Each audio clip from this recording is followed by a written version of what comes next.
Sahabat Pijar TV, terima kasih sudah klik video YouTube ini. Kiranya kebenaran firman yang saudara dapatkan menerangi kehidupan saudara. Untuk mudah menyaksikan video-video lainnya dan mendapatkan update dengan cepat, klik subscribe. Jangan lupa, berkat Tuhan jangan disimpan sendiri. Klik tombol share di bawah. Dan bagikan video ini ke sebanyak-banyaknya orang yang saudara kenal. Salam terang bagi Indonesia.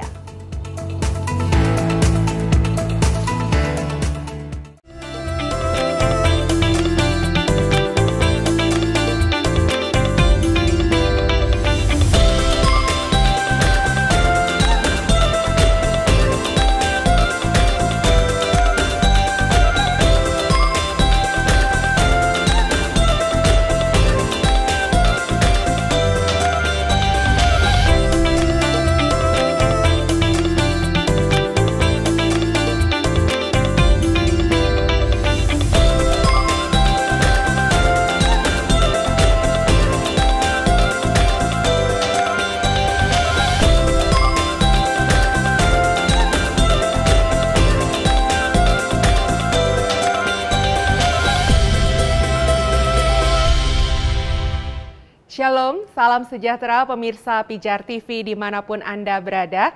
Senang sekali bahwa Anda adalah pemirsa setia dari program acara Ku Tahu Yang Kupercaya. Dalam beberapa episode ke depan kita sedang membahas mengenai pengakuan iman rasuli, di mana sebelumnya kita sudah membahas dengan kalimat yang berkata, "Aku percaya kepada Allah Bapa, Khalik langit dan bumi."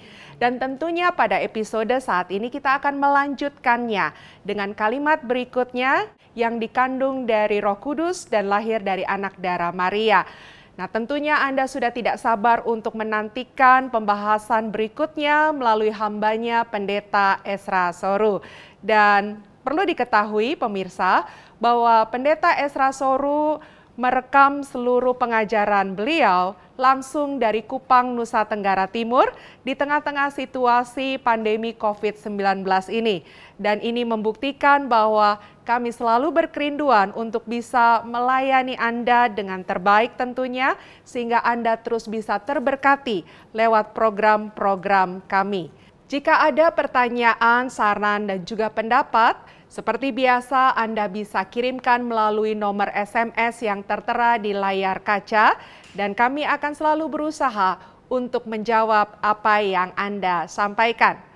Pastikan Anda siap saat ini, karena hambanya Pendeta Ezra Soru akan memberkati kita semuanya.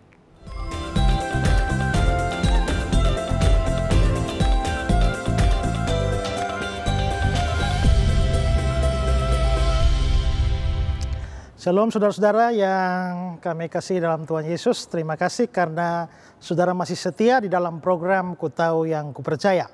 Dan program Ku Tahu Yang Kupercaya kali ini diproduksi dari Kota Kupang NTT karena kita berada dalam masa COVID-19, dan karena itu juga beberapa saudara dari beberapa daerah yang lain di luar Kota Kupang bisa mengikuti program ini lewat aplikasi Zoom. Dan kami mengucap syukur karena dukungan saudara-saudara lah membuat Pijar TV boleh eksis sampai saat ini, terutama program Ku Tahu Yang Kupercaya.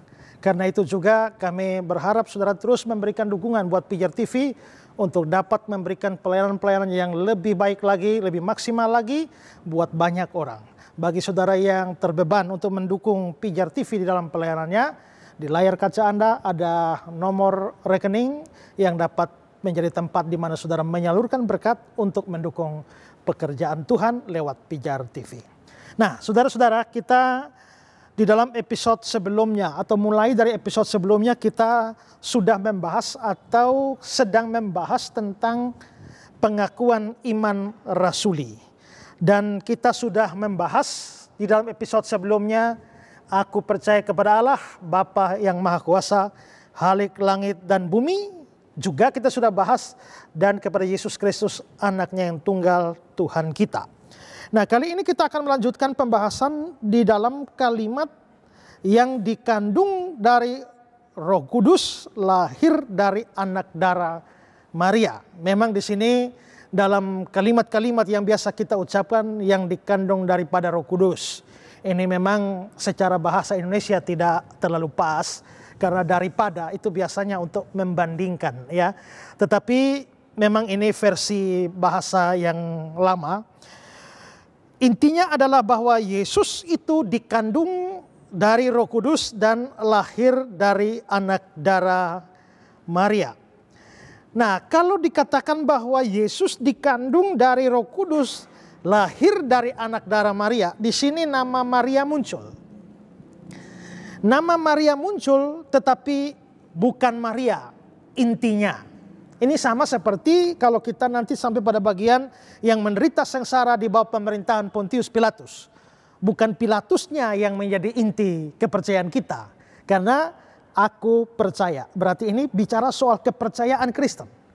Nah, maka bukan Pilatusnya yang menjadi fokus kita. Tapi penderitaan Yesus di bawah Pilatus itulah yang menjadi sorotannya. Nah, kalau di sini juga sama. Dikatakan bahwa Yesus itu dikandung dari Roh Kudus, lahir dari anak darah Maria. Itu tidak berarti atau bukan mau menyoroti Maria secara khusus. Tapi itu lebih kepada fakta bahwa Yesus memang lahir dari perawan Maria. Ya, jadi di sini sekali lagi tekanannya adalah Yesus dan bukan Maria. Nah, kalau Yesus dikandung dan dilahirkan oleh Maria, dikandung oleh Roh Kudus, lahir dari anak darah Maria, kita harus berhati-hati supaya kita tidak berpikir bahwa Roh Kudus yang menghamili Maria. Beda antara Roh Kudus melakukan sebuah mujizat yang menyebabkan Maria bisa hamil tanpa hubungan seks. Itu berbeda dengan Roh Kudus menghamili Maria. Kita tahu secara biologis orang hamil karena pertemuan sperma dan sel telur, dan harus dihindari dari pikiran kita bahwa Maria hamil karena ada sperma dari Roh Kudus. Ini penting. Kenapa? Karena beberapa waktu yang lalu saya sempat membahas pandangan dari seseorang di dalam bukunya. Dia bilang Yesus itu bukan hanya anak Bapa, tapi juga anaknya Roh Kudus. Lalu dia berikan referensi bahwa Yesus itu dikandung dari Roh Kudus. Jadi Yesus itu anak Roh Kudus. Kalau Yesus anak Roh Kudus berarti Roh Kudus adalah bapaknya Yesus. Berarti Roh Kuduslah yang menghamili Maria. Dengan sebuah proses biologis. Kita tentu saja tidak percaya demikian. Ya, bahwa di sini Roh Kudus hanya melakukan sebuah mujizat atau keajaiban. Dan Maria yang mestinya tidak bisa hamil, lalu akhirnya menjadi hamil dan melahirkan Yesus. Nah, jadi Yesus itu tidak mempunyai bapak secara jasmani. Dia mempunyai ibu secara jasmani. Karena itu kemanusiaannya Yesus, baik tubuh, jiwa atau rohnya sebagai manusia, itu memang adalah dia terima dari Maria. Nah, Maria ini kalau kita membaca Alkitab, kadang-kadang kita dibingungkan bahwa Maria ini dikatakan masih bertunangan dengan Yusuf. Berarti belum nikah. Tapi kita juga baca di dalam ayat Alkitab di mana ketika Yusuf mendengar atau tahu bahwa Maria hamil, maka dia secara diam-diam ingin menceraikan Maria. Loh, kalau memang belum nikah, kenapa mau ceraikan? Kalau mau ceraikan, mestinya sudah nikah. Kalau sudah nikah? Belum, masih pacaran. Ya. Terus mau putus namanya apa? Cerai? Bukan ya, hanya putus saja ya. Nah, dalam bahasa kita seperti itu. Ya.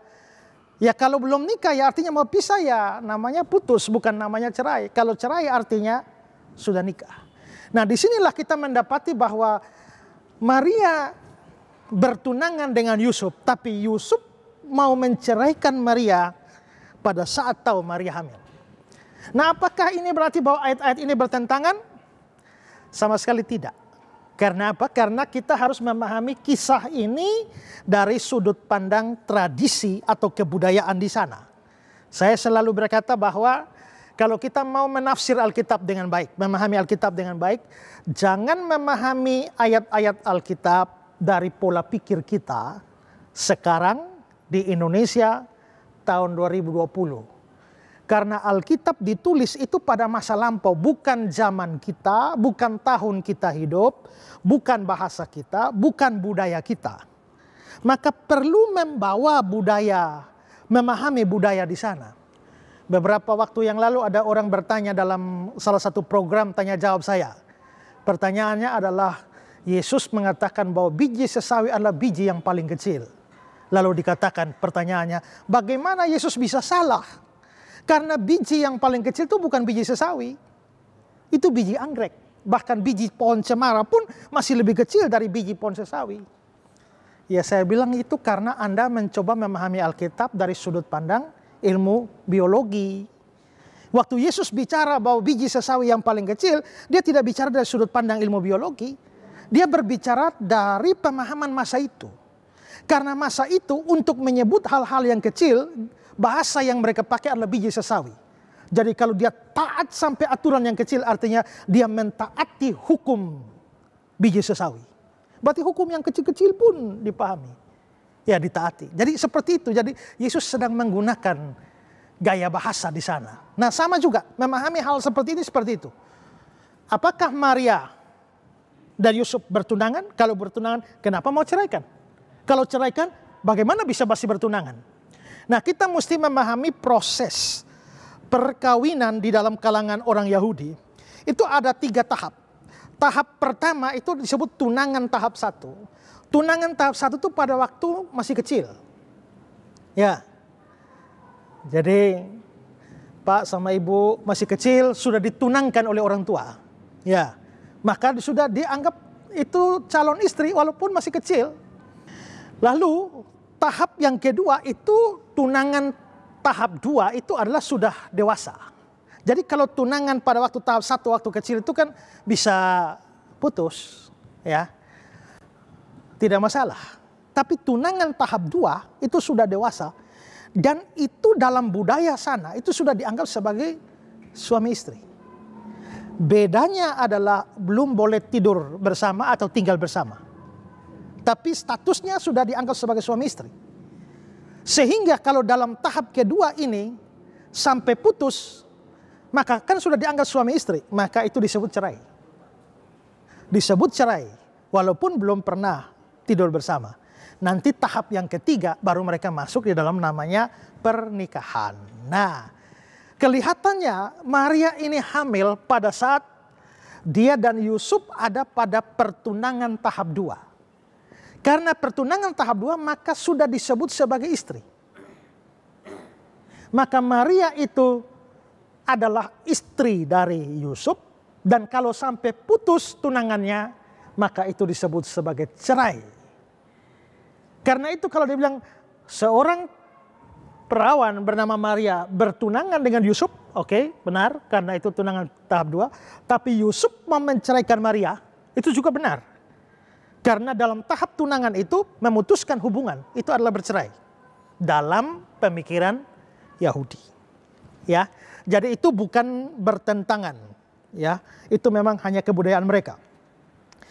Nah, di sini saya perlu membahas secara khusus tentang Maria. Karena seperti saya bilang tadi bahwa tekanan utama bukan Marianya. Tekanan utama itu adalah Yesusnya yang dilahirkan dari Maria. Tetapi untuk membuat kita memahami lebih dalam supaya kita tidak salah paham terhadap peranan Maria di dalam kekristenan, maka kita perlu memahami beberapa hal, ya. Kita perlu sadar pertama adalah ingat bahwa Maria itu adalah manusia biasa. Dia bukan Allah, bahkan tidak punya keilahian sedikit pun. Sehingga Maria itu tidak berbeda dengan Ibu Lin. Ya, Maria juga tidak berbeda dengan saudara-saudara yang lain, kaum wanita yang lain, ibu-ibu yang lain. Persis sama. Nah, karena itulah maka jikalau Maria itu hanya manusia biasa, tidak boleh ada yang menyembah Maria, tidak boleh ada yang berdoa kepada Maria. Ingat, Alkitab berkata bahwa ibadah kita atau doa kita atau penyembahan kita, kebaktian kita itu hanya ditujukan kepada Allah dan tidak boleh kepada manusia. Coba satu orang baca Matius 4 ayat 10.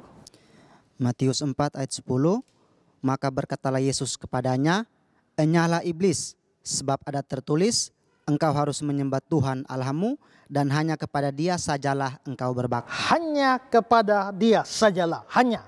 Artinya yang non Allah, yang bukan Allah, tidak boleh ada doa, tidak boleh ada ibadah, tidak boleh ada nyanyian, penyembahan atau apapun. Nah, Maria sebagai manusia, seperti saya dan saudara, karena itu kita sekali lagi tidak boleh menyembahnya atau berdoa kepadanya atau mengalihkan apa yang harusnya diterima oleh Allah kepada manusia.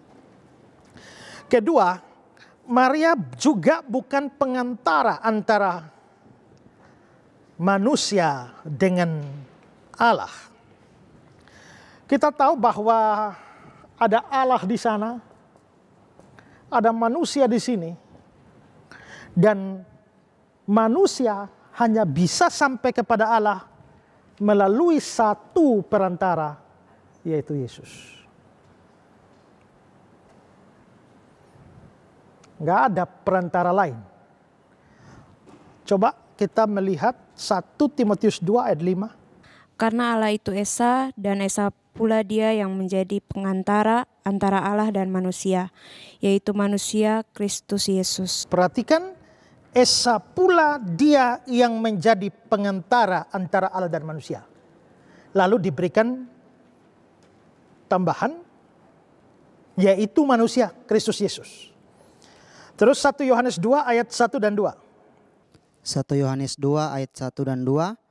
Anak-anakku, hal-hal ini kutuliskan kepada kamu, supaya kamu jangan berbuat dosa.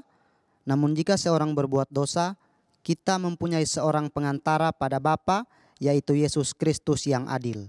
Dan Ia adalah pendamaian untuk segala dosa kita, dan bukan untuk dosa kita saja, tetapi juga untuk dosa seluruh dunia. Perhatikan ya, kita mempunyai seorang pengantara pada Bapa, yaitu Yesus Kristus.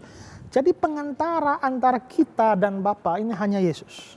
Satu saja. Nggak ada 2, 3 pengantara.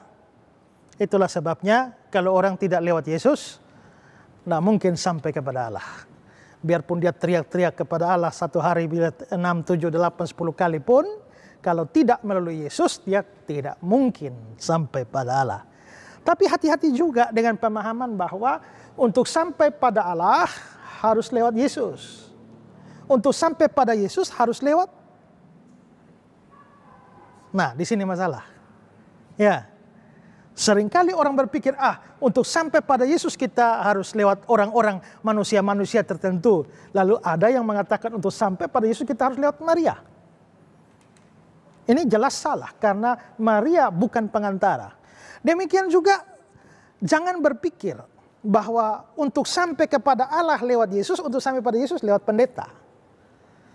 Seolah-olah pendeta adalah perantara antara saudara dan Yesus.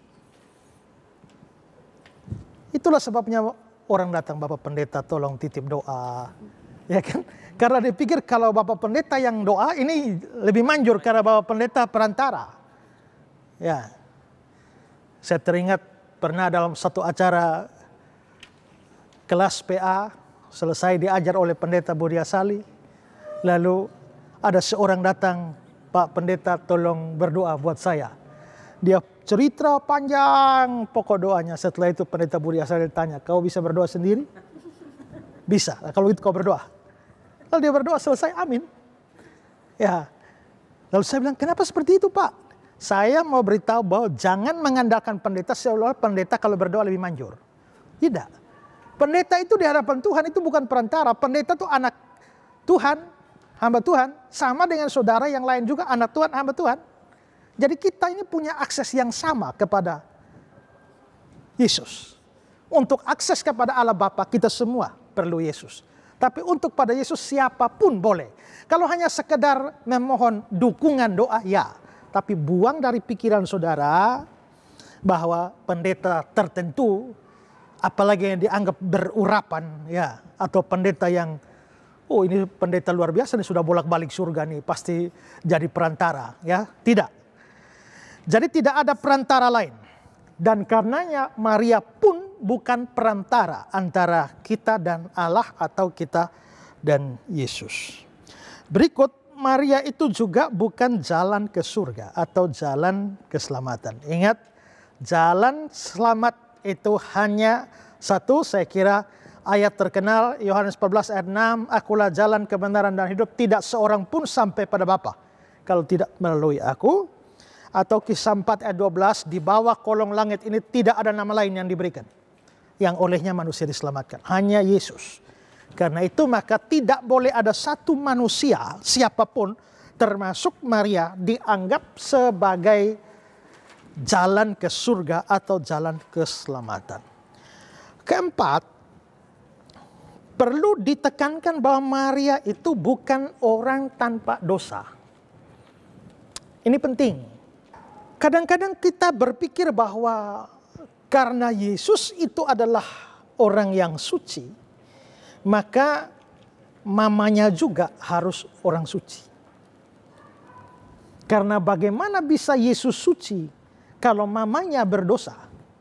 Maka mamanya itu mesti suci. Tapi kalau pertanyaan dilanjutkan, bagaimana mamanya bisa suci?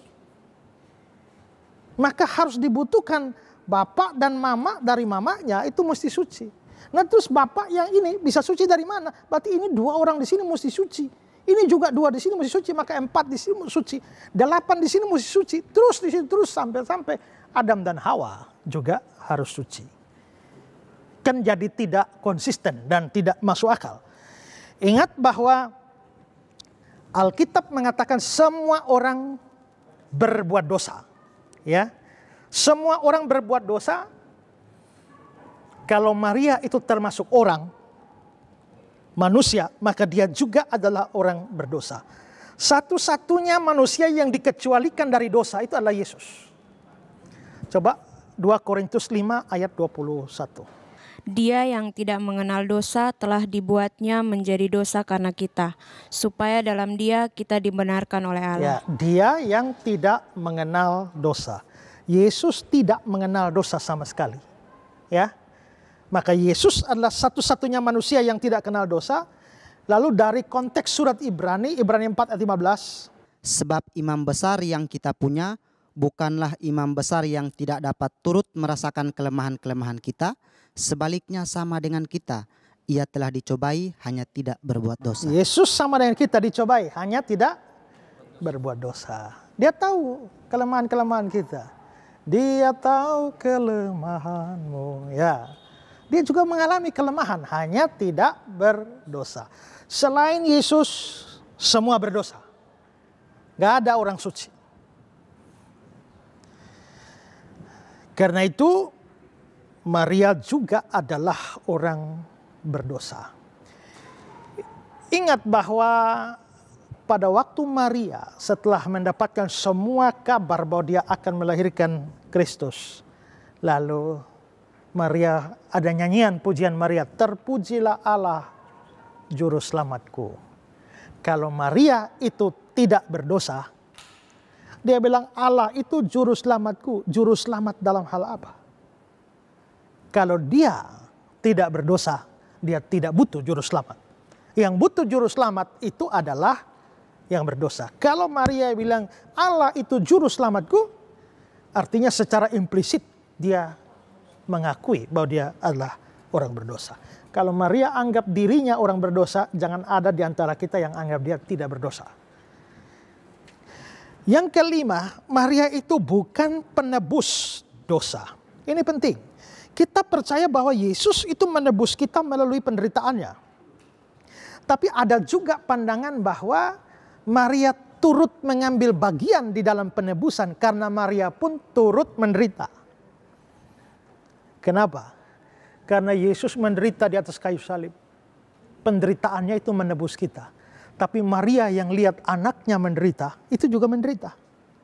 Jadi dengan kata lain, Maria mengambil sebagian penderitaan Kristus. Dan bersama dengan penderitaan Kristus itu menjadi harga tebusan bagi manusia. Nah, ini jelas salah karena kalau demikian bukan hanya Maria, tapi Maria Magdalena juga menderita, ya, yang lain-lain juga menderita. Thomas juga pasti menderita, saking menderitanya kabur, ya, sampai Yesus bangkit dia tidak ada. Nah, maka akhirnya yang menebus ini jadi banyak. Dan ingat, yang bisa menebus hanya yang tidak berdosa. Yang berdosa tidak bisa menebus, yang berdosa butuh penebusan. Kalau Maria berdosa, sekalipun dia sangat menderita lebih daripada yang lain karena lihat Yesus menderita, penderitaan dia sehebat apapun tidak bisa mempunyai harga penebusan karena dia orang berdosa. Oke, yang berikutnya adalah Maria bukan perawan abadi. Maria memang perawan pada saat dia belum melahirkan. Sehingga pada waktu dia melahirkan Kristus atau lebih-lebih pada saat kehamilannya terjadi, dia berada dalam kondisi perawan.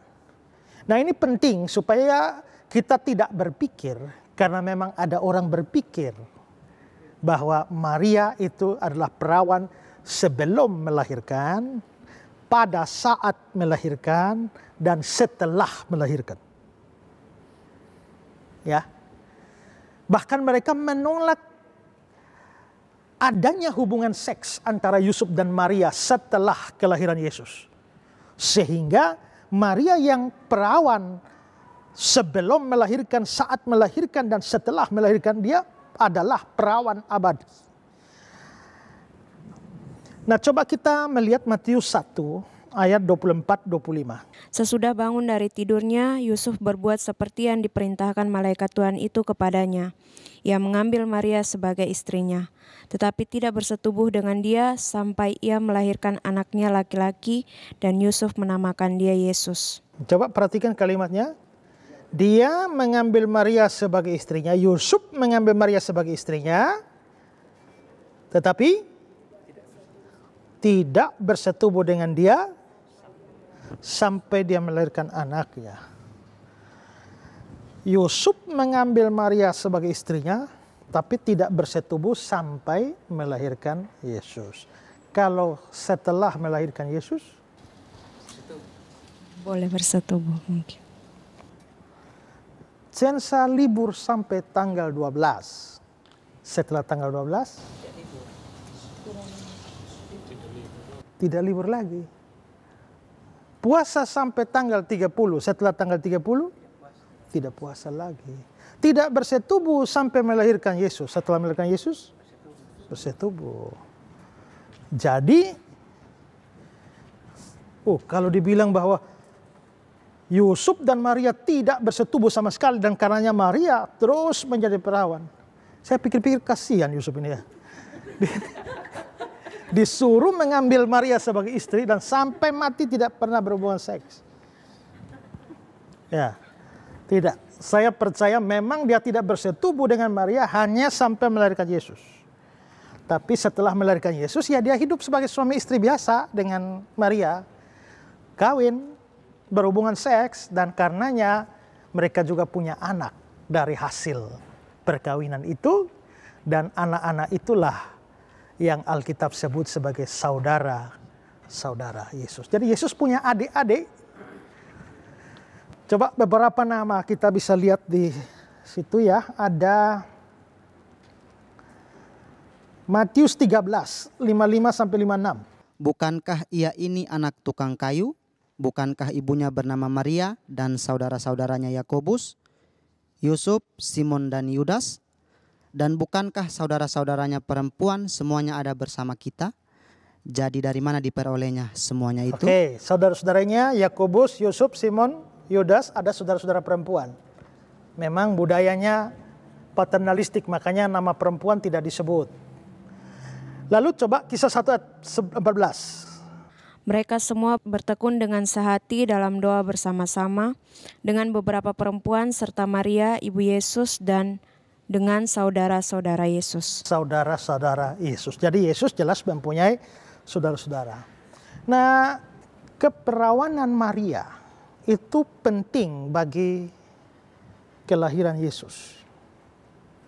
Tapi setelah Yesus dilahirkan, keperawanan Maria itu tidak penting lagi. Sehingga untuk apa mempertahankan keperawanan setelah misi melahirkan Sang Juru Selamat itu selesai? Tidak ada manfaatnya. Ya, bukan cuma tidak ada manfaat, tapi seperti saya jelaskan tadi itu tidak alkitabiah. Terus yang selanjutnya adalah bahwa Maria tidak mengalami kebangkitan ataupun kenaikan ke surga secara jasmania seperti Kristus. Kalau kita membaca di dalam Injil Yohanes pada waktu Yesus itu di atas kayu salib, dia kan menyerahkan ibunya kepada muridnya, Yohanes. Ya, hai anak, inilah ibumu, hai ibu, inilah anakmu.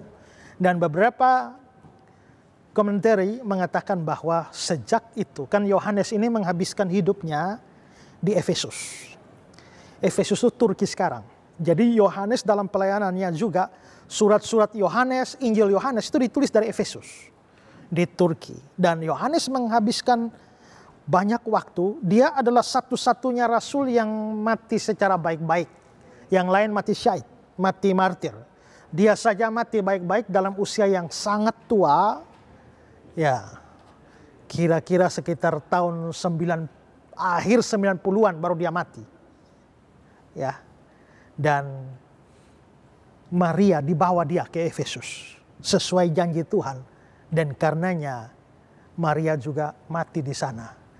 Beberapa sumber entah bisa dipercaya atau tidak mengatakan bahwa bahkan ada kuburan Bunda Maria ada di Efesus. Terlepas daripada itu benar atau tidak soal kuburan, tapi yang pasti adalah bahwa Maria tidak diangkat ke surga secara jasmani seperti Tuhan Yesus. Ada yang mau bertanya? Baik, Pak Esra. Ya. Saya Pak Riki dari Papua Barat. Selamat ya, sore. silakan Pak Riki. Ya. Saya mau bertanya, apakah kelahiran Yesus dari seorang perawan ada berhubungannya dengan Kejadian 3 ayat 15? Terima kasih, Pak. Oke, Kejadian 3 ayat 15. Coba baca Kejadian 3 ayat 15. Kejadian 3 ayat 15. Aku akan mengadakan permusuhan antara engkau dan perempuan ini, antara keturunanmu dan keturunannya. Keturunannya akan meremukan kepalamu dan engkau akan meremukan tumitnya. Oke, ini kan ada kata-kata, ini adalah suatu hukuman yang diberikan kepada ular atau iblis ya. Aku akan mengadakan permusuhan antara engkau, ular atau iblis, dan perempuan ini. Perempuan ini jelas menunjuk pada Hawa. Antara keturunanmu, berarti keturunannya ular. Ini bukan harfiah ya. Ular di situ kan iblis. Jadi antara keturunan iblis. Kalau keturunan iblis, apakah iblis punya anak? Ya, bukan anak fisik, tapi kan banyak juga kan tadi iblislah yang menjadi bapakmu ya. Antara keturunannya dan keturunanmu dan keturunannya, keturunan perempuan. Lalu dikatakan keturunannya, keturunan perempuan akan meremukan kepalamu, kepala ular, kepala iblis. Nah, di sini kita bisa lihat bahwa ada janji di tengah-tengah pemberian hukuman kepada iblis, ada satu janji atau ada satu kabar baik. Kabar baiknya adalah bahwa akan ada seorang keturunan perempuan yang meremukan kepala iblis. Karena ini kabar baik, Injil itu adalah kabar baik, maka sering Kejadian 3 ayat 15 ini disebut sebagai proto-evangelium. Proto itu pertama, evangelium itu Injil. Jadi ini Injil yang pertama, kabar baik yang pertama. Setelah manusia jatuh ke dalam dosa, kabar baik pertama yang muncul itu adalah ini. Yaitu akan datang keturunan perempuan yang meremukkan kepala dari ular itu. Atau yang lain menyebutnya sebagai the Gospel of Genesis, Injil Kejadian. Jadi Injil itu bukan hanya Matius, Markus, Lukas, Yohanes, ada Injil Kejadian. Kabar baik dalam kitab Kejadian yaitu Kejadian 3:15. Akan ada seorang keturunan perempuan yang meremukkan kepala. Nah, pertanyaan kita, siapa keturunan perempuan yang akan meremukkan kepala ular atau kepada iblis ini? Coba kita lihat Ibrani pasal yang kedua ayat 14. Coba baca. Maka ia juga menjadi sama dengan mereka dan mendapat bagian dalam keadaan mereka, supaya oleh kematiannya ia memusnahkan dia, yaitu iblis, yang berkuasa atas maut. Oleh kematiannya, kematian Kristus, dia memusnahkan iblis. Jadi ini seperti melalui kematiannya, dia meremukkan kepala ular ini. Jadi sepertinya yang dalam Kejadian 3:15 itu terpenuhi di dalam Kristus. Ya. Nah, di situ Yesusnya disebut sebagai keturunan perempuan. Itu menarik karena itu disampaikan dalam kebudayaan Yahudi yang sifatnya patrilineal, di mana laki-laki ditekankan. Makanya kita membaca di Alkitab, bukan lalu Abraham memperanakan Ishak. Yang hamil siapa? Bukan Abraham kan? Istrinya Abraham. Jadi mestinya lalu Sarah memperanakan Ishak, tapi tidak dibilang Sarah. Kenapa? Sarah perempuan. Laki-laki ditekankan, yaitu Abraham. Lalu Abraham memperanakan Ishak, lalu Ishak memperanakan Yakub, dan seterusnya. Jadi kalau dibicarakan laki-laki, otomatis perempuan tercakup di dalam. Tapi Kejadian 3:15 justru hanya bicara keturunan perempuan. Karena itu laki-laki tidak termasuk di dalam. Jadi Kejadian 3:15 boleh dianggap sebagai sesuatu tipe atau bahkan janji bahwa akan datang keturunan perempuan, dan itu memuncak dan tergenapi dalam kelahiran Kristus dari perawan. Jadi memang ada hubungan, Pak. Makasih Pak Riki. Ya, terima kasih Pak. Tuhan memberkati. Oke, ada lagi yang mau bertanya? Pak Esra, saya mau bertanya. Dari mana ini? Dari Sundari di Jakarta, Pak. Ya, oke, silakan Pak Sundari. Mengapa Yesus harus lahir dari perawan, Pak? Mengapa kalau dia lahir dari orang biasa itu kenapa, Pak? Pertanyaan bagus. Mengapa Yesus harus lahir dari perawan? Kok tidak normal-normal sajalah, ya? Kok harus supranormal? Ya, di atas normal. Gini, Yesus memang tidak boleh lahir secara normal dalam pengertian lahir hasil hubungan seks antara laki-laki dan perempuan. Karena kalau dia lahir hasil hubungan seks laki dan perempuan, dia tidak bisa jadi Allah sekaligus manusia. Penting sekali bahwa Yesus di dalam nubuatan-nubuatan itu selalu menekankan dua hal ini, yaitu kealahan dan kemanusiaan. Coba Yesaya 9 ayat 5, ini nubuatan tentang kelahiran Yesus. Yesaya 9 ayat 5.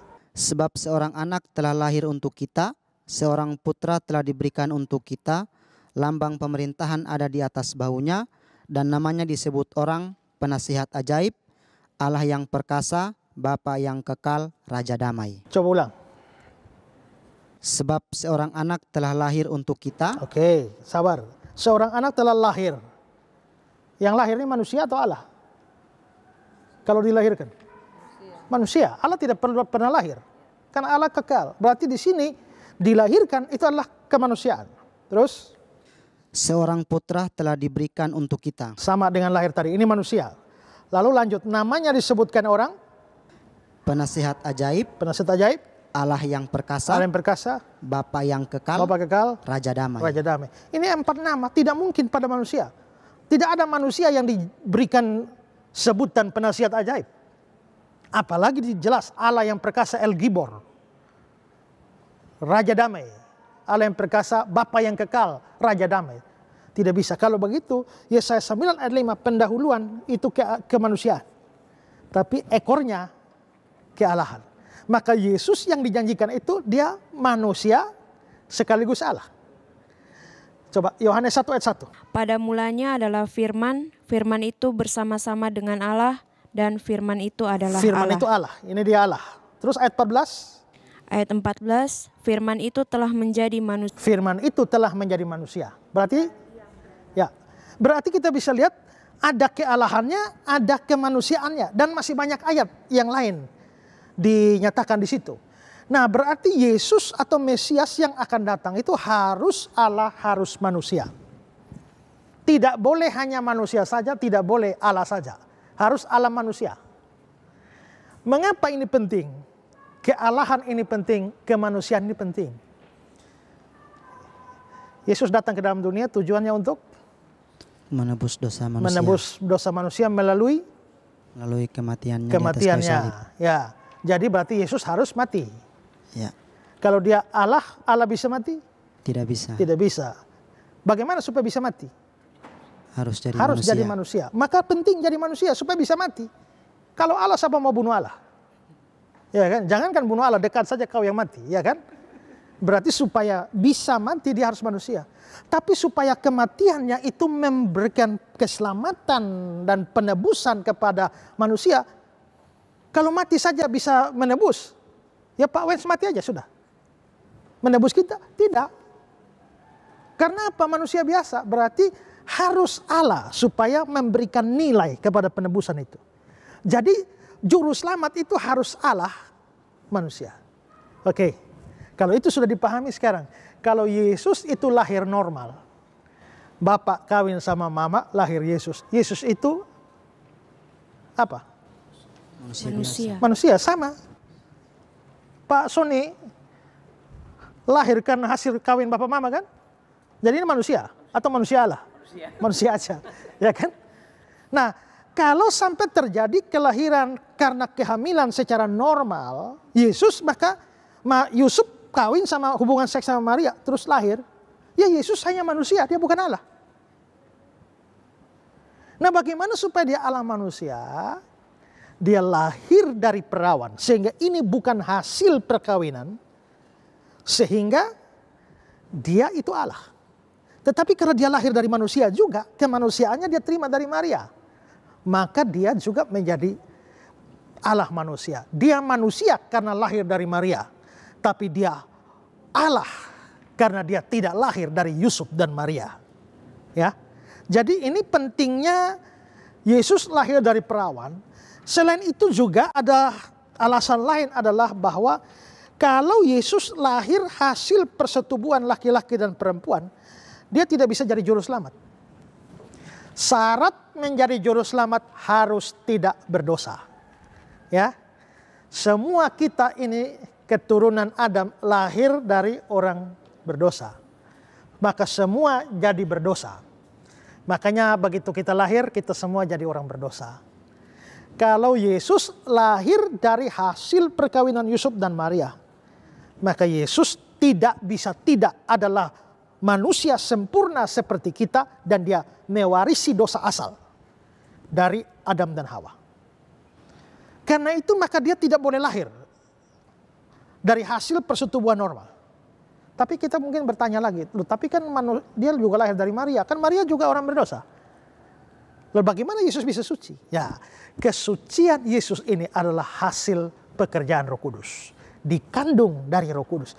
Jadi Roh Kudus menguduskan janin Yesus sejak dari dalam kandungan. Ya, sehingga Yesus itu akhirnya lahir sebagai seorang manusia yang suci tanpa dosa. Kalau dia tanpa dosa, dia layak jadi juru selamat.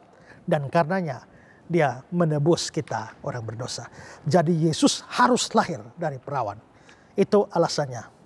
Ya, Mbak Sundari bisa tangkap? Oke. Shalom Pak. Saya Mea Kamelia dari Makassar, Sulawesi Selatan, Pak. Ya. Ini saya mau tanya, tadi kan Pak Esra menjelaskan bahwa Maria itu masih perawan sebelum semasa hamil, bahkan setelah melahirkan Yesus juga masih perawan. Bagaimana kita bisa menjelaskan kelahiran dari seorang perawan itu secara masuk akal, Pak? Saya ralat sedikit, bukan saya yang mengatakan bahwa Yesus, Maria itu perawan sebelum melahirkan, saat melahirkan, dan sesudah melahirkan. Itu bukan ajaran saya. Tadi saya hanya mengatakan ada ajaran seperti itu. Dan saya membantah ini supaya jangan salah paham. Jadi saya percaya Maria memang perawan sebelum melahirkan Yesus. Tapi setelah melahirkan Yesus ya dia tidak perawan lagi. Ya. Nah, tapi bagaimana menjelaskan bahwa ada seorang perempuan muda, masih perawan, tidak pernah hubungan seks, bisa hamil? Bagaimana menjelaskan itu secara masuk akal? Bahkan ada isu-isu sekarang orang berenang, perempuan berenang juga di kolam bisa hamil. Ya, gini, ini kan peristiwa supranatural. Jadi memang banyak orang menjadi kendala bagi banyak orang. Ada seorang pendeta namanya Harry Emerson Fosdick dari Riverside Church di New York. Satu kali dia berkhotbah, dia bilang, aku tidak percaya Yesus lahir dari perawan, dan aku harap Anda pun tidak mempercayainya. Wah, kalau pendeta sudah khotbah begitu susah jemaatnya, ya. Nah, kenapa orang anti terhadap hal ini? Karena ada satu sikap anti terhadap mujizat. Sekarang, kalau memang mereka percaya ada Allah, kalau mereka percaya ada Allah itu maha kuasa, kalau mereka percaya dua hal ini, apa susahnya bagi Allah yang maha kuasa membuat seorang perempuan mengandung tanpa hubungan seks? Saya kira ada satu kalimat yang bagus dari Manford Gutzke. Dia mengatakan kalimat begini, kelahiran dari seorang perawan sama sekali bukan masalah bagi Tuhan. Kalau memang ada Allah yang menciptakan alam semesta, kalau ada Dia yang melemparkan galaksi-galaksi dari ujung-ujung jarinya, kalau Dia menghiasi langit malam dengan kilauan Bima Sakti, maka adalah hal yang amat aneh kalau Dia tidak bisa menanamkan sebuah benih mungil di dalam rahim seorang perawan Yahudi muda. Kalau Tuhan bisa lakukan semua, tadi dalam episode sebelumnya kita sudah bahas alam maha kuasa. Dia menciptakan alam semesta yang entah berapa banyak alam semesta itu ya, hanya sekali berfirman jadi. Apa sih susahnya bikin seorang perawan mengandung? Nah, ada seorang mengatakan begini, bahwa waktu Tuhan menghadirkan manusia ke dalam dunia, Dia melakukan dengan 4 cara. Allah bisa menghadirkan manusia ke dalam dunia ini dengan tanpa laki-laki dan perempuan. Pokoknya tidak pakai laki-laki, tidak pakai perempuan. Itu waktu Dia hadirkan Adam. Mana ada bapaknya Adam, mana ada mamanya Adam? Tidak ada. Maka untuk menghadirkan Adam di dunia tidak perlu laki-laki, tidak perlu perempuan. Dia cuma bentuk dari debu tanah, dihembuskan napas jadi. Cara kedua adalah Dia pakai laki-laki tanpa perempuan. Jadi hanya butuh laki saja. Siapa? Waktu Dia hadirkan Hawa. Karena untuk menghasilkan atau menghadirkan Hawa cukup butuh Adam rusuknya. Allah tidurkan dia dalam melakukan operasi tertentu, pembedahan tertentu. Itulah pembedahan pertama di dunia. Itu terjadi di Taman Eden itu. Ya, Allah itu dokter yang hebat. Bedah lalu ambil tutup kembali itu. Nah, dari rusuknya laki-laki hadir perempuan. Maka Dia pakai laki, tidak pakai perempuan, jadi Hawa. Cara yang ketiga adalah Dia pakai laki-laki plus perempuan. Siapa? Ya kita semua. Kita semua hadir di dunia karena hasil laki dan perempuan, yaitu bapak dan mama kita. Ya. Dan kalau laki dan perempuan sudah, laki tanpa perempuan sudah, laki plus perempuan sudah, maka kurang satu. Dia pakai perempuan. tanpa laki-laki. Pakai perempuan tanpa laki, siapa? Yesus. Jadi ini sebenarnya bisa masuk di akal. Kalau kita bisa terima ada kehadiran manusia tanpa laki, tanpa perempuan, pakai laki tanpa perempuan, pakai laki dan perempuan. Apa sukarnya kita menerima bahwa ada seorang manusia dihadirkan dalam dunia ini tanpa laki-laki, hanya pakai perempuan. Dan itu manusia Yesus Kristus. Oke, paham Bu ya? Untuk saudara semua yang ada di rumah, kalau saudara punya pertanyaan, silakan. Saudara boleh kirimkan pertanyaan pada kami. Ini ada nomor SMS di layar Anda boleh kirimkan SMS ke sana dan tim Pijar TV akan dengan setia menjawab pertanyaan-pertanyaan Anda. Juga kami beri kesempatan kepada saudara sekalian kalau saudara-saudara terbeban untuk mendukung Pijar TV di dalam pelayanan firman yang memberkati begitu banyak orang. Pelayanan ini membutuhkan banyak biaya. Saudara boleh mendukung pembiayaan pelayanan Pijar TV lewat sumbangan dana yang dapat dikirimkan ke layar kaca Anda. Ini ada nomor rekening, bisa kirimkan ke sana. Dan semua persembahan Anda akan dipakai untuk pelayanan media ini memberkati Indonesia, bahkan memberkati dunia ini. Kita akan melanjutkannya masih dari kalimat Yesus itu dikandung dari Roh Kudus, lahir dari anak darah Maria. Ini sebenarnya Yesus itu kan Allah. Kalau dia lahir dari Maria, berarti dia menjadi manusia. Ini yang tadi ayat dibaca tadi, Yohanes 1 ayat 14. Firman itu telah menjadi manusia dan diam di antara kita. Nah, waktu Yesus yang adalah Allah menjadi manusia, itu bahasa teologinya adalah inkarnasi, penjelmaan. Hati-hati jangan salah dengan reinkarnasi. Bukan, inkarnasi. Kalau reinkarnasi itu konsep agama lain. Lahir kembali. Pak Wens sekarang hidup sekarang lalu mati lagi dikubur, itu lahir ulang lagi. Ya, tahu-tahu nongol di dalam rahim seorang wanita, lahir lagi. Begitu lahir dikasih nama James, ya kan? Lalu hidup lagi, si James itu hidup lagi, mati lagi, lalu masuk lagi ke dalam rahim ibu lagi, entah ibu siapa. Ya, lalu lahir lagi. Makanya ada aplikasi mainan game di internet itu, cari tahu kamu tuh masa lalunya sebagai apa. Saya pernah coba, saudara. Ternyata setelah cari tahu, saya ternyata adalah prajurit zaman Romawi. Jadi ini saya hasil reinkarnasi dari prajurit Romawi zaman dulu. Nah itu konsep reinkarnasi. Tapi kita orang Kristen tidak percaya itu. Ibrani 9 ayat 27 bilang manusia ditetapkan mati satu kali saja. Setelah itu dihakimi. Kalau reinkarnasi artinya mati ulang-ulang, lahir ulang-ulang.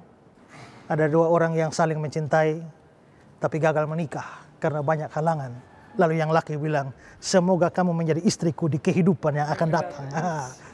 Di kehidupan akan datang, itu konsep reinkarnasi. Ya. Nah, inkarnasi itu itu dalam atau ke dalam. Karo, karnis itu daging, flesh. Makanya firman itu telah menjadi manusia itu terjemahan bukan harfiah. Terjemahan harfiahnya adalah firman itu telah menjadi daging dan diam di antara kita. Jadi itu bicara soal Yesus yang Allah jelma jadi manusia. Nah ini sudah pernah saya bahas secara panjang lebar di dalam episode-episode yang lalu pada waktu kita bahas soal fondasi dasar iman Kristen. Nah di sini saya tidak akan menjelaskan panjang lebar, saya hanya mau menekankan satu hal saja adalah bahwa pada waktu Yesus yang Allah itu jadi manusia, dia tidak berhenti jadi Allah. Itu penting sekali, ya. Tidak berhenti jadi Allah. Oh Allah, makanya ada banyak orang agama lain tanya, kalau Yesus itu Allah lalu turun ke dunia, terus waktu dia turun ke dunia surga kosong dong. Atau pada waktu dia datang ke dunia, Yesus mati misalnya, siapa yang mengatur alam semesta? Yaitu karena berpikir Allah jadi manusia, stop jadi Allah. Tapi tidak. Allah yang namanya Allah tidak pernah stop jadi Allah. Yang namanya Allah tidak pernah berhenti jadi Allah. Yang namanya Allah tidak pernah pensiun jadi Allah. Sekali di udara, tetap di udara. Itu semboyan RRI. Tapi semboyan di teologi, sekali Allah, tetap Allah. Tidak bisa menjadi bukan Allah. Karena itu waktu Yesus jadi manusia, dia bukan berhenti jadi Allah. Dia tetap Allah, hanya ketambahan manusia saja. Ya, manusia saja. Ini namanya Ibu Foni, dan Ibu Foni ini seorang arsitek. Ya, Ibu Foni lahir tahun berapa? 72. SMA kira-kira tahun berapa itu? Tahun 91. Tahun 91 Ibu Foni sudah jadi arsitek? Kapan jadi arsitek? 5 tahun, berarti tahun 96. Tahun 96 Ibu Foni jadi arsitek. Waktu jadi arsitek, Foninya masih ada atau hilang? Masih. Masih ada ya. Kalau begitu, tadinya ada Foni, sekarang Foni jadi arsitek. Sekarang ketambahan arsitek, tapi Foni tidak hilang. Karena kalau Foninya hilang, lalu yang duduk di sini siapa?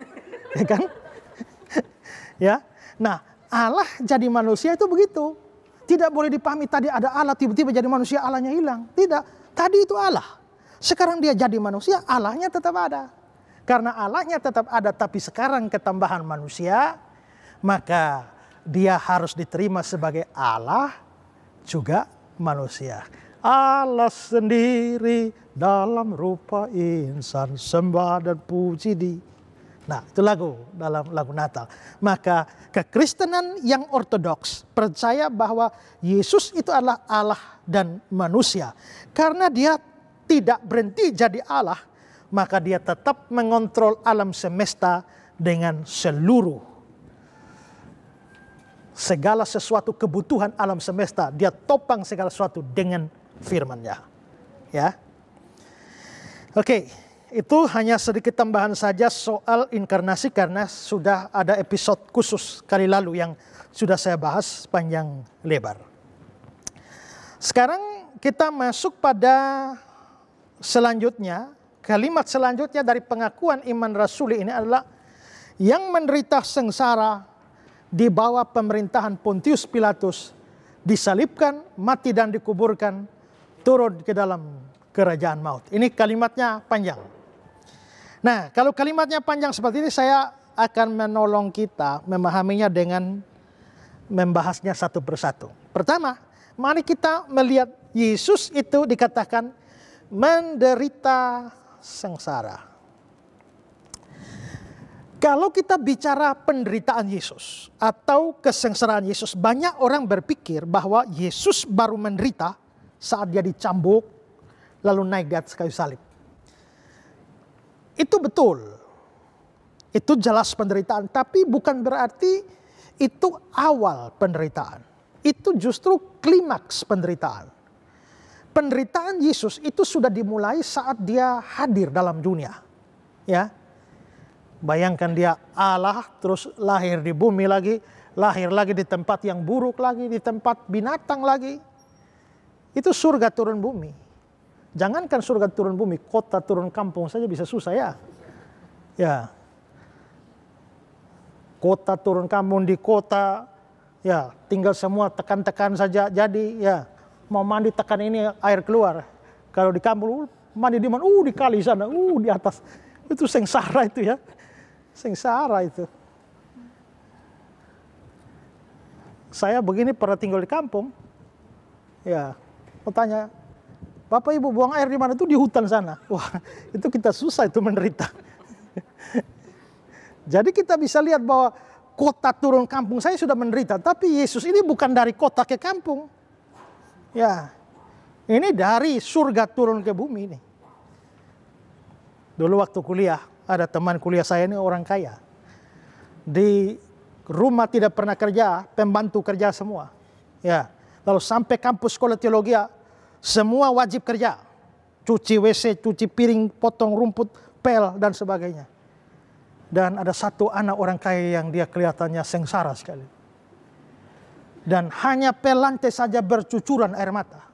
Dan kalau kita pel lantai kan kita duduk, tangan pegang pel, lalu gosok kita mundur. Dia tidak, habis gosok jalan naik lagi. Ya. Tapi sambil jalan, air mata mengalir. Sengsara sekali itu. Hanya pel lantai saja sengsara. Nah, Yesus ini dari surga, tempat yang paling mulia, datang ke bumi.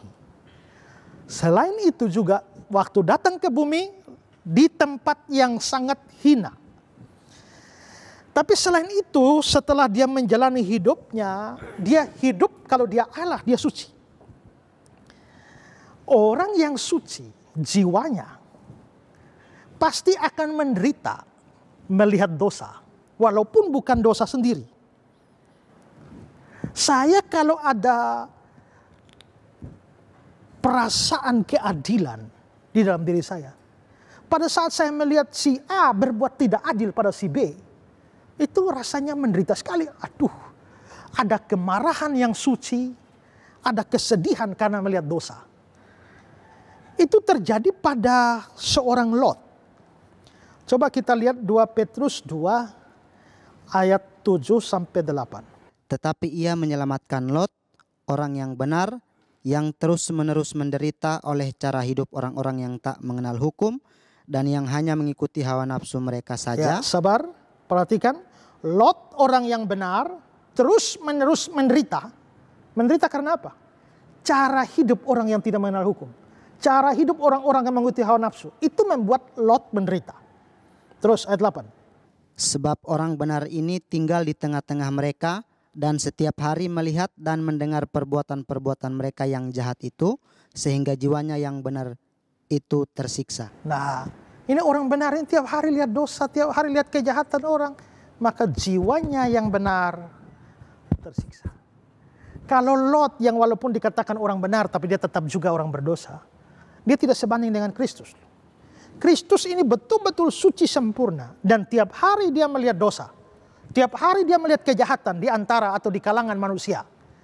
Jikalau seorang Lot bisa menderita karena jiwanya yang benar, bagaimana mungkin Kristus tidak menderita melihat dosa sebanyak itu di dalam atau di depan matanya. Ya, maka itu menjadi sebuah penderitaan tersendiri.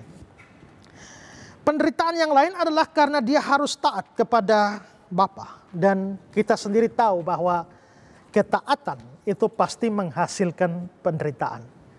Karena kalau kita mau taat sungguh-sungguh, menderita.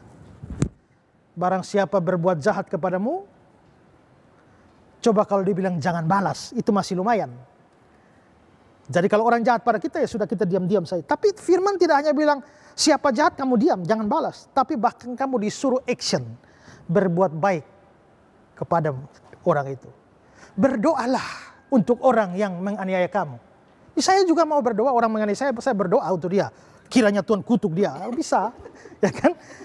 Berdoa kutuk bisa, tapi berdoa memohon berkat itu susah. Ya, jangan balas jahat dengan jahat. Barang siapa tampar pipi kanan mau beri pipi kirimu. Mau ditabok, pak. Satu lagi, pak.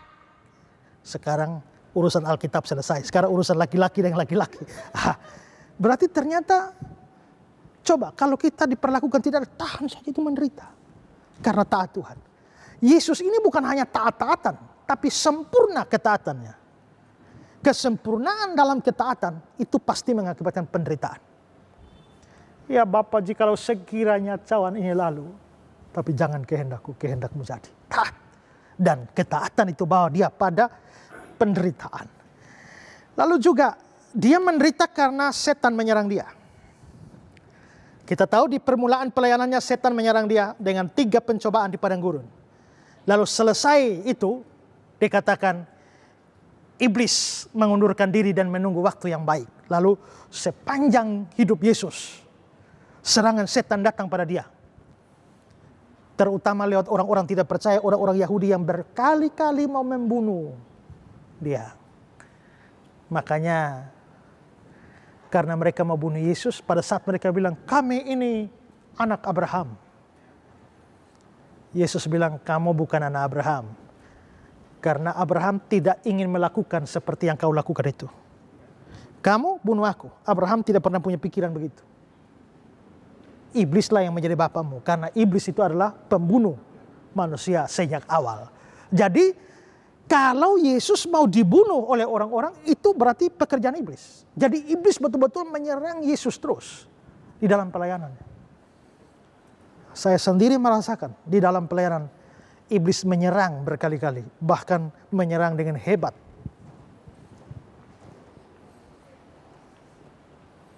Karena itu menderita. Iblis selalu memakai anak-anaknya menyerang atau membuat Yesus menderita. Kalau saudara hamba Tuhan sungguh-sungguh juga, kalau setan kurang menyerang kamu, mungkin bagi setan kamu kurang bahaya. Ya. Jadi sebenarnya makin diserang setan itu membawa keyakinan bahwa begini-begini setan perhitungkan loh. Ya. Kalau tidak perhitungan, saya ingat Gus Dur pernah cerita, ada perang. Ya, ini Amerika. Pesawat Jerman datang, tembak, roboh. Pesawat Rusia datang, tembak, roboh. Pesawat Spanyol datang, tembak, roboh. Pesawat Indonesia datang, jangan tembak. Ini saya mau tanya, kenapa tidak tembak? Yang lain suruh tembak. Jangan tembak, kenapa? Nanti jatuh sendiri. Artinya tidak usah diserang karena tidak bahaya. Nanti juga roboh sendiri. Jadi kalau yang ditembak itu adalah yang bahaya itu. Jadi kalau setan makin tembak saudara banyak, mengarahkan panah-panah jahatnya pada saudara, di satu sisi saudara menderita. Tapi di sisi lain saudara harus sadar bahwa saudara sedang berada pada track yang benar, makanya setan serang. Ya, Yesus itu diserang habis-habisan. Terlepas dari dia menang terhadap setiap pencobaan, tapi itu membuat dia menderita. Hal lain yang membuat Yesus menderita itu adalah ketidakpercayaan orang-orang di sekitarnya. Kalau kita membaca di Yohanes 1 ayat yang ke-10, coba baca. Ia telah ada di dalam dunia, dan di dunia dijadikan olehnya, tetapi dunia tidak mengenalnya. Dunia dijadikan olehnya, tapi dunia tidak kenal dia. Kalau anaknya Pak Sony tidak mengenal Pak Sony, kurang ajar itu. Kau itu saya yang buat, ya kan? Kita bisa marah. Kau yang buat, kau tidak kenal saya, yang buat kau, kau tidak kenal saya. Dunia dijadikan oleh dia, tapi dunia tidak kenal dia. Ya, coba kita melihat ini dalam skop yang dunia dijadikan oleh dia, tapi dunia tidak kenal dia.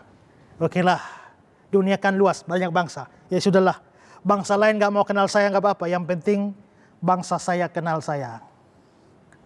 Cukup bangsa saya. Tapi apakah bangsa Yahudi kenal dia?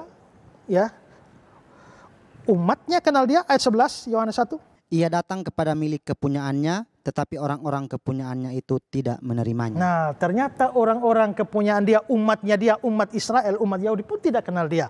Coba kalau dunia tidak kenal, tapi umatnya Israel kenal, ya lumayan. Tapi dunia sudah tidak kenal, umatnya sendiri tidak kenal dia. Ya sudah, oke. Dunia tidak kenal, bangsa sendiri tidak kenal. Ya cobalah, gak apa-apalah, yang penting orang kampung bisa kenal dia. Coba Matius pasal 13 ayat 53 dan seterusnya. Setelah Yesus selesai menceritakan perumpamaan-perumpamaan itu, ia pergi dari situ. Setibanya di tempat asalnya, Yesus mengajar orang-orang di situ di rumah ibadat mereka. Maka takjublah mereka dan berkata, dari mana diperolehnya hikmat itu dan kuasa untuk mengadakan mujizat-mujizat itu? Bukankah ia ini anak tukang kayu? Bukankah ibunya bernama Maria dan saudara-saudaranya Yakobus, Yusuf, Simon, dan Yudas? Dan bukankah saudara-saudaranya perempuan semuanya ada bersama kita? Jadi dari mana diperolehnya semuanya itu? Lalu mereka kecewa dan menolak dia. Maka Yesus berkata kepada mereka, seorang nabi dihormati di mana-mana, kecuali di tempat asalnya sendiri dan di rumahnya. Nah, jadi rupanya kampungnya juga tolak dia. Bangsanya sudah tolak, dunia sudah tolak, bangsanya tolak, orang kampung tolak. Tidak percaya. Ya coba kalau orang kampung tidak percaya, ya mudah-mudahan keluarga percaya. Yohanes pasal 7 ayat 3-5. Maka kata saudara-saudara Yesus kepadanya, berangkatlah dari sini dan pergi ke Yudea, supaya murid-muridmu juga melihat perbuatan-perbuatan yang engkau lakukan. Sebab tidak seorang pun berbuat sesuatu di tempat tersembunyi, jika ia mau diakui di muka umum. Jikalau engkau berbuat hal-hal yang demikian, tampakkanlah dirimu kepada dunia. Sebab saudara-saudaranya sendiri pun tidak percaya kepadanya. Saudara-saudara pun ternyata tidak percaya. Kalau saudara tidak percaya, mudah-mudahan para muridlah. Ternyata para murid pun satu mengkhianati dia, satu menyangkal dia. Yudas dan Petrus. Jadi saudara bisa lihat dari skop yang paling luas sampai skop yang paling sempit. Semua tidak mengenal, menolak, dan lebih-lebih lagi mengkhianati, menjual, dan itu jelas membuat Yesus menderita. Tidak ada orang yang mendapatkan penolakan sebanyak ini seperti Yesus. Ya, saya juga ditolak di mana-mana, tapi ya sementara ditolak di mana-mana juga diterima di mana-mana juga, masih agak lumayan lah ya. Nah, tapi dari skop yang paling luas sampai paling sempit ini kita bisa lihat bahwa Yesus mengalami penolakan dan itu adalah penderitaan. Dan nanti kita bisa lihat bahwa penderitaan seperti ini sudah mendahului penderitaan Yesus. Jadi Yesus bukan baru menderita di atas kayu salib. Oke. Ada yang mau bertanya? Baik Pak Pendeta, saya ingin bertanya. Tadi Pak Esra menjelaskan tentang adanya saudara-saudara Yesus yang dilahirkan Maria setelah Yesus dilahirkan. Bisakah Bapak menerangkan hal ini lebih jauh lagi? Siapakah saudara-saudara Yesus yang dimaksud itu? Tadi kan kita sudah baca ya. Kita sudah baca. Ya, kita baca ulang aja ya. Matius 13 ayat 55. Bukankah ia ini anak tukang kayu? Bukankah ibunya bernama Maria dan saudara-saudaranya Yakobus, Yusuf, Simon, dan Yudas? Ayat 56. Dan bukankah saudara-saudaranya perempuan semuanya ada bersama kita? Jadi dari mana diperolehnya semuanya itu? Oke, mari kita catat nama-namanya. Siapa-siapa? Saudara-saudaranya?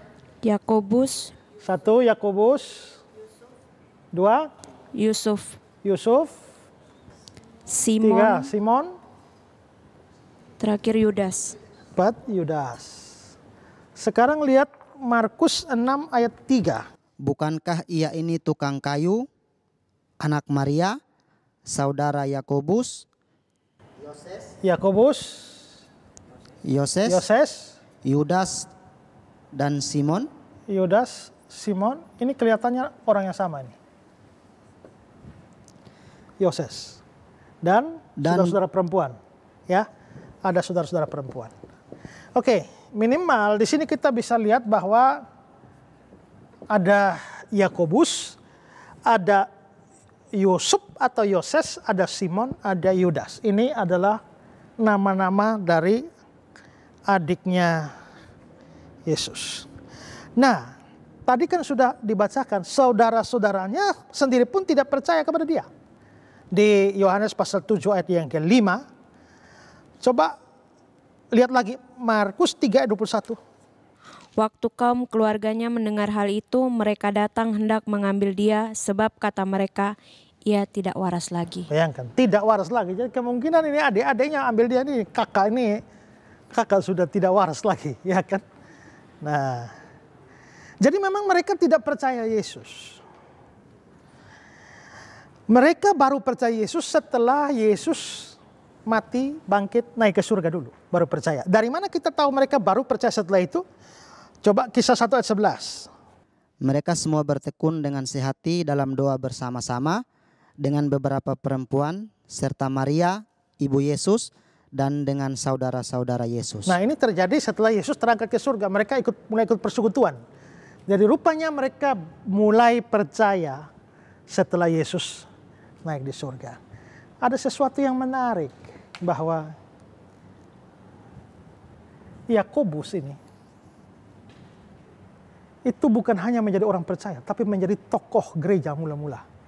Ya, tokoh gereja mula-mula, dan dia menjadi soko guru jemaat. Dialah yang menulis surat Yakobus di Alkitab. Bukan Yakobus Rasul yang nulis surat Yakobus, karena Yakobus Rasul sudah mati. Kisah pasal 12. Jadi ini Yakobus, adik Yesus inilah yang menulis surat Yakobus. Lalu yang ini, Yudas. Inilah yang menulis surat Yudas. Berarti Yakobus ini dan Yudas itu bersaudara. Oke, sekarang coba lihat Yakobus 1 ayat 1. Yakobus 1 ayat 1. Salam dari Yakobus, hamba Allah dan Tuhan Yesus Kristus, kepada kedua belas suku di perantauan. Ya, salam dari Yakobus, hamba Allah dan Tuhan Yesus Kristus. Ini orang rendah hati ya. Kalau dia tidak rendah hati, dia bilang salam dari Yakobus, adiknya Yesus Kristus. Ya kan? Nah itu pasti langsung dapat pamor hebat itu ya. Kan kita kan sering menghubung-hubungkan nama kita dengan orang terkenal ya. Ya, kalau kamu bukan apa-apa, ya kamu tidak akan dipedulikan. Tapi kalau kamu sudah jadi orang hebat, itu tanta punya, ponaan punya ini, kita mulai hubung-hubungkan kan. Nah tapi ini Yakobus, dia lebih menyebut dirinya hamba Allah dan hamba Tuhan Yesus Kristus. Sekarang lihat surat Yudas, Yudas 1 ayat 1. Dari Yudas, hamba Yesus Sabar, Kristus. sama ya. Mereka dua menyebut diri hamba. Dari Yudas, hamba Yesus Kristus, terus? Dan saudara Yakobus. Cukup, saudara Yakobus. Mana ini? Jadi ada dua kakak beradik. Dan dua-dua adalah saudara Yesus. Keduanya menuliskan surat-surat yang berguna bagi gereja sampai hari ini. Ya, itu keterangan tentang saudara-saudara Yesus. Ya, kita sudah bahas soal penderitaan Yesus tadi. Dan penderitaan Yesus ini makin lama makin hebat. Sampai dia disalib, dicambuk dan disalibkan. Dan soal Yesus dicambuk sampai disalibkan saya tidak perlu ulang lagi. Karena ini saya bahas detail sekali dalam episode-episode sebelumnya. Bagaimana dia dicambuk, penderitaannya sebelum naik salib, setelah naik salib, pencambukan, penyaliban, itu sudah dibahas detail. Saudara boleh kembali melihat tayangan Ku Tahu Yang Kupercaya dari Pijar TV pada episode-episode kayak lalu. Tapi di sini saya perlu tambahkan bahwa Yesus Kristus yang menderita, dia menderita bukan hanya penderitaan jasmani, tapi juga penderitaan batin, seperti juga kita sudah lihat tadi, jiwa yang benar dia menderita. Penderitaan jasmani dia bisa di atas kayu salib, misalnya dia haus, lapar, cambuk, mahkota duri, pikul salib dan sebagainya.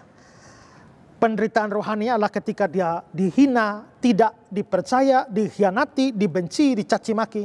Semua itu adalah penderitaannya. Ya, silakan sekali lagi saudara boleh ikut tayangan Ku Tahu Yang Kupercaya pada episode kali lalu. Dan sekali lagi saya sampaikan kepada saudara yang di rumah, kalau punya pertanyaan, silakan. Ini ada nomor di layar kaca Anda, silakan SMS ke sana pertanyaan saudara dan kami akan dengan senang hati menjawab pertanyaan-pertanyaan saudara. Juga sekali lagi, kami beri kesempatan bagi saudara yang mau ambil bagian dalam pelayanan besar dari Pijar TV ini. Ada nomor rekening di layar kaca Anda. Anda boleh mengirimkan persembahan Anda untuk bisa mendukung pekerjaan pelayanan ini. Yesus Kristus, Tuhan kita yang dikandung daripada Roh Kudus, lahir dari anak darah Maria, yang menderita sengsara di bawah pemerintahan Pontius Pilatus, lalu kalimat berikutnya disalibkan. Nah, saya tidak lagi berbicara soal prosesi penyaliban seperti yang sudah dalam episode-episode kali lalu. Tapi di sini pada bagian disalibkan ini saya hanya ingin mengajak kita untuk berpikir bahwa mengapa Yesus harus menjalani hukuman mati melalui penyaliban. Kenapa tidak dengan cara yang lain? Misalnya diracunkah atau penggal kepala kah, atau digergaji kah, atau dengan cara-cara eksekusi mati lainnya pada zaman kuno. Tapi kenapa itu dilakukan harus lewat salib? Kita harus tahu bahwa penyaliban itu bukan hanya hasil kebetulan atau pemilihan. Tapi itu sebuah keharusan. Dia harus mati dengan cara disalib dan tidak boleh dengan cara lain. Kenapa seperti itu? Karena kita harus memulai satu pemikiran bahwa dalam satu konsep bahwa kita semua ini adalah orang-orang terkutuk. Menurut Galatia pasal 3, kita semua ini orang terkutuk.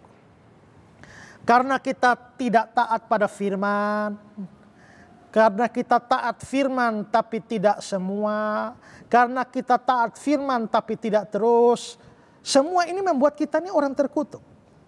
Barang siapa yang mau hidup dari pekerjaan hukum Taurat, dia berada di bawah kutuk. Maka semua kita ini orang terkutuk. Dan ketika Yesus, kalau kita orang terkutuk, maka hukuman mati buat orang terkutuk versi hukum Taurat itu adalah digantung. Maka orang yang dianggap terkutuk harus matinya digantung. Kita ambil contoh dari perjanjian lama, Ulangan 21 ayat 23. Sebab seorang yang digantung terkutuk oleh Allah. Janganlah engkau menajiskan tanah yang diberikan Tuhan Allahmu kepadamu menjadi milik pusaka. Ya, seorang yang digantung terkutuk oleh Allah. Maka hukuman untuk orang terkutuk adalah digantung. Kita ini orang terkutuk, maka kita harus digantung. Sekarang, kalau Yesus itu mau menanggung kutuk kita, maka dia harus menanggung hukuman yang layak untuk orang terkutuk. Dan itu harus tergantung. Maka Yesus harus mati tergantung. Masalahnya adalah ada ayat seperti Ibrani 9 ayat 22. Coba baca. Dan hampir segala sesuatu disucikan menurut hukum Taurat dengan darah, dan tanpa penumpahan darah tidak ada pengampunan. Tanpa penumpahan darah tidak ada pengampunan. Kalau Yesus tergantung tapi tidak keluar darah, dia menanggung kutuk kita tapi belum ada pengampunan dosa. Jadi misalnya taruh tali di leher, lalu gantung saja di pohon, memang tergantung. Tapi tidak ada darah yang dikeluarkan. Kalau digergaji, darah keluar. Tapi tidak tergantung. Ini mesti tergantung karena kutukan, mesti ada darah yang tercurah untuk pengampunan. Maka kalau digantung saja tanpa darah tidak ada pengampunan, dikeluarkan darahnya ada pengampunan tapi tidak digantung, maka kutuk belum selesai. Supaya dua ini selesai, dia harus tergantung dan keluar darah. Dan jenis hukuman seperti itu pada masa lalu adalah salib. Penyaliban membuat Kristus tergantung. Tapi dengan penyaliban di mana kaki tangan dipaku dan ditusuk-tusuk, mahkota duri dicambuk, maka darah tercurah. Maka Yesus itu harus mati di salib. Tidak boleh mati kena racun. Tidak boleh mati karena didorong ke jurang. Tidak boleh mati karena dipanah. Kalau dipanah sih darah keluar tapi tidak tergantung. Ya. Tidak boleh mati karena kursi listrik. Memang zaman itu belum ada kursi listrik. Tapi pokoknya semua jenis kematian tidak bisa. Hanya penyaliban. Di atas kayu salib dia menderita. Maksimal klimaks. Seperti saya jelaskan tadi. Lalu ada kata-kata menderita sengsara di bawah pemerintahan Pontius Pilatus, disalibkan, mati. Ya, Yesus mati.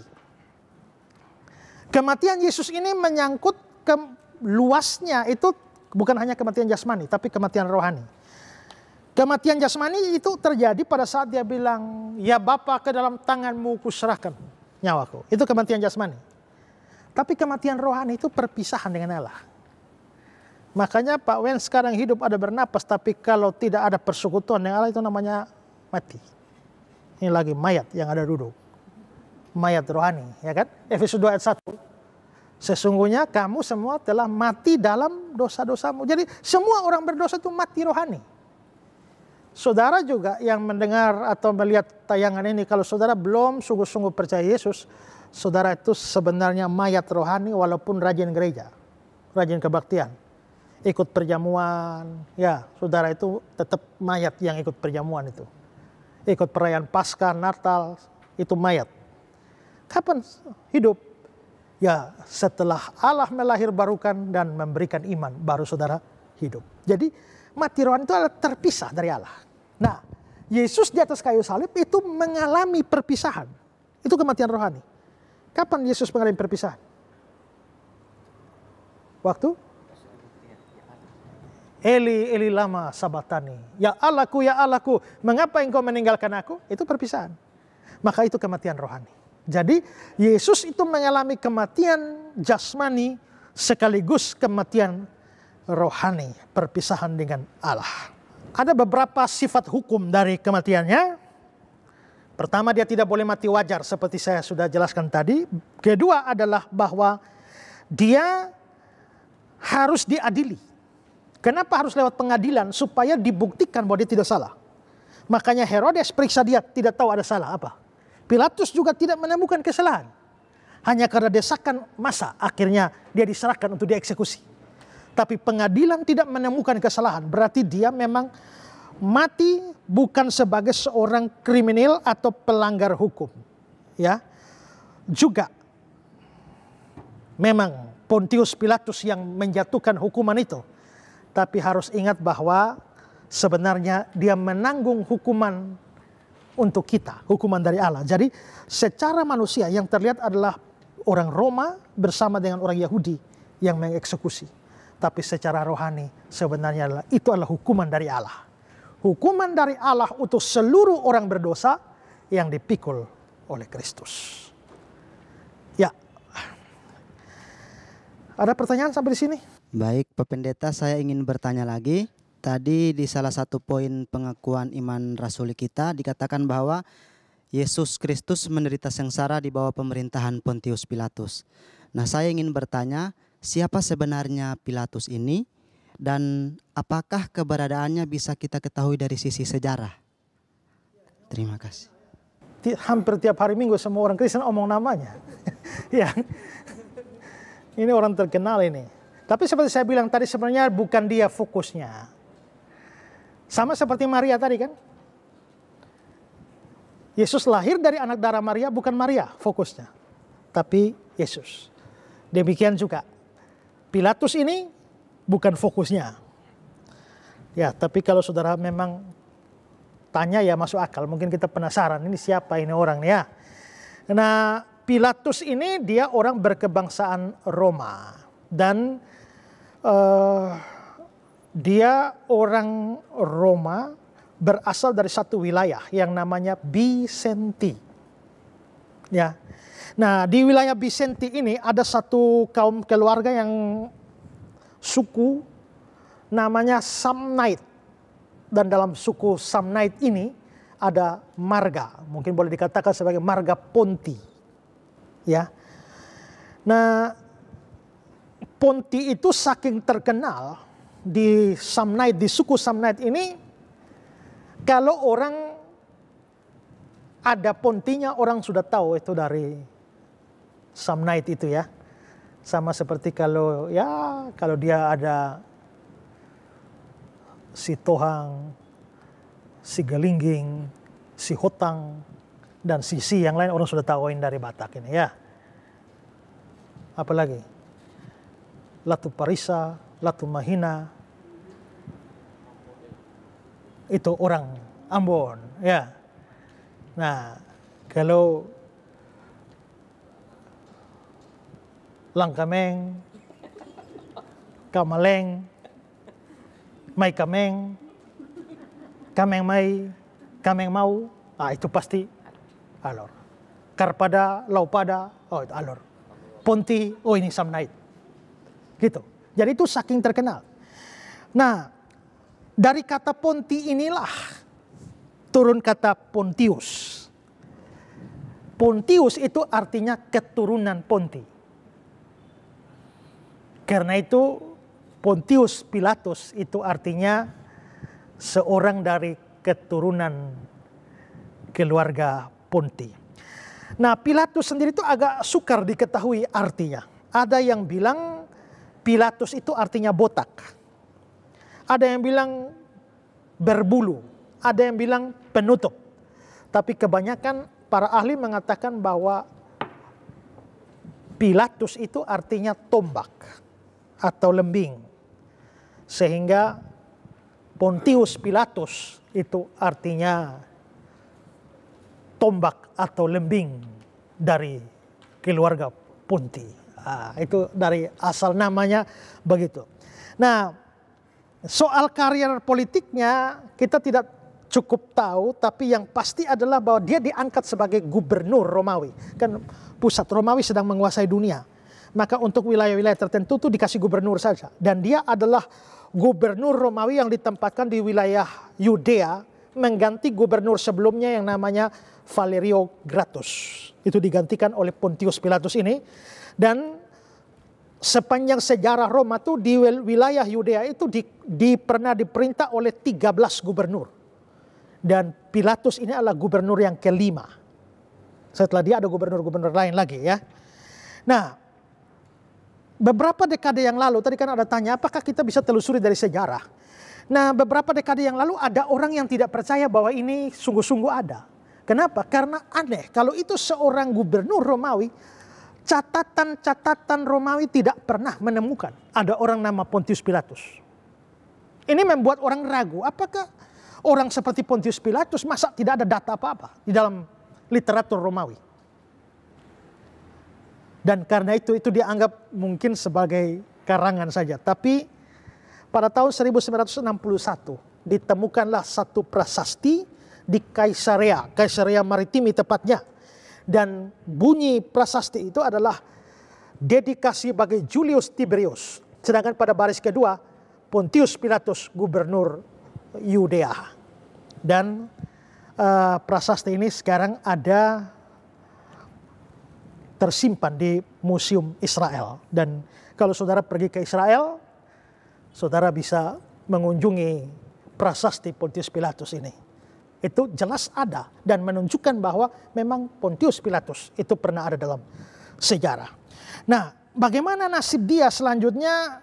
Yosepus itu memberikan catatan. Memang ada satu insiden tertentu namanya insiden ada yang membuat akhirnya Pilatus itu dipecat oleh pemerintah Romawi. Tapi karier politiknya ya berakhir setelah beberapa saat setelah dia mengadili Yesus. Ya. Oke, ada lagi? Saya melanjutkan Pak, yang tadi Pak Pendeta jelaskan bahwa kita tidak boleh terlalu fokus dengan Pilatus. Saya ingin menanyakan, apakah ada data tentang bagaimana Pilatus selanjutnya setelah dia menyelipkan Yesus? Itu yang saya sebut tadi ya, insiden tadi itu ya. Itu namanya insiden Samaria. Nah, itu terjadi pada tahun 35. Ini setelah Yesus naik ke surga. Itu ada insiden Samaria karena ada seorang yang dipercaya sebagai nabi dari orang-orang Samaria. Itu memberikan nubuatan bahwa 5 kitab Musa itu terkubur di Gunung Gerizim. Oh, tahu begitu ada nabi bilang 5 kitab Musa terkubur di Gunung Gerizim. Lalu rame-ramelah orang Samaria bawa segala macam peralatan untuk gali. Tapi begitu mereka bawa peralatan untuk gali, oleh Pilatus dianggap ini jangan-jangan ada rombongan mau memberontak. Padahal orang mau gali kitab. Akhirnya dikirimlah tentara. Orang mau gali kitab dikira memberontak lalu dibunuh matilah semua orang itu. Dan ini kesalahan Pilatus besar. Maka orang Samaria melaporkan Pilatus ke pusat Romawi. Dan ini kayaknya menghabisi Pilatus. Kaisar Roma suruh Pilatus pulang untuk diadili. Tapi menurut keterangan Yosepus, dia pulang tapi belum sampai Roma mati.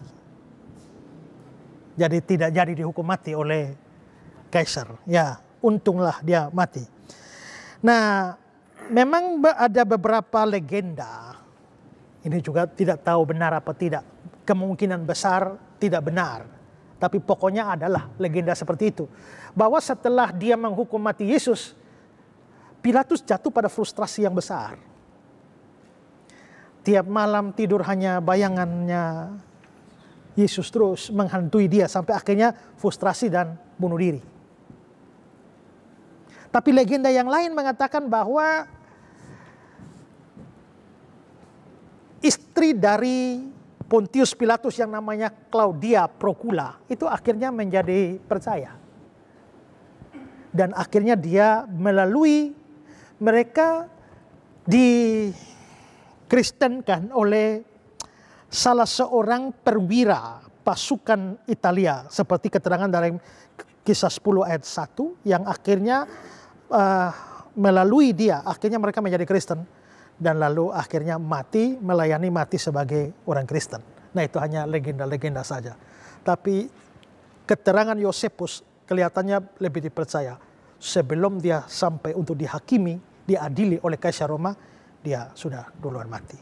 Tapi saya kira kita tidak perlu terlalu banyak menggali dia, karena dia hanya nongol di sana untuk menjelaskan apa yang dialami oleh Yesus saja. Ya, baik saudara-saudara, ini adalah akhir dari bagian atau episode ini. Dan sekali lagi, kalau ada pertanyaan, silakan.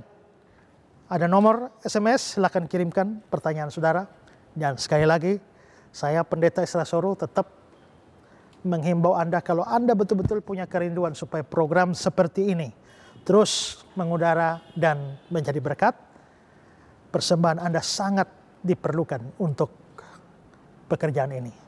Ada nomor rekening di layar kaca Anda. Silakan kirimkan persembahan Anda dan kami pastikan persembahan Anda akan sangat-sangat dipakai bagi pekerjaan Tuhan melalui Pijar TV.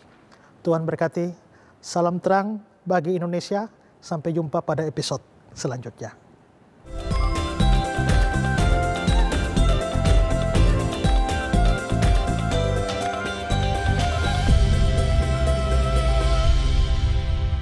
Luar biasa bukan pembahasan yang sudah Anda ikuti tadi? Saya percaya Anda sekalian sangat diberkati. Nah pemirsa, kita mengetahui bagaimana kita memposisikan Yesus dengan benar dan juga bagaimana cara kita memandang Maria pada posisi yang seharusnya. Sehingga keyakinan kita kepada Tuhan akan semakin luar biasa. Pemirsa, terima kasih untuk setiap donasi yang Anda berikan sehingga program acara ini tetap bisa terselenggara dan juga kami bisa memproduksi program-program lainnya yang dapat ditayangkan untuk memberkati Anda dimanapun Anda berada. Sekali lagi, kalau ada saran, pendapat, dan pertanyaan, tetap kirimkan melalui nomor SMS yang tertera di layar kaca Anda. Saatnya kami pamit undur diri. Dan sampai jumpa pada episode yang lainnya. Tuhan Yesus memberkati. Salam terang bagi Indonesia.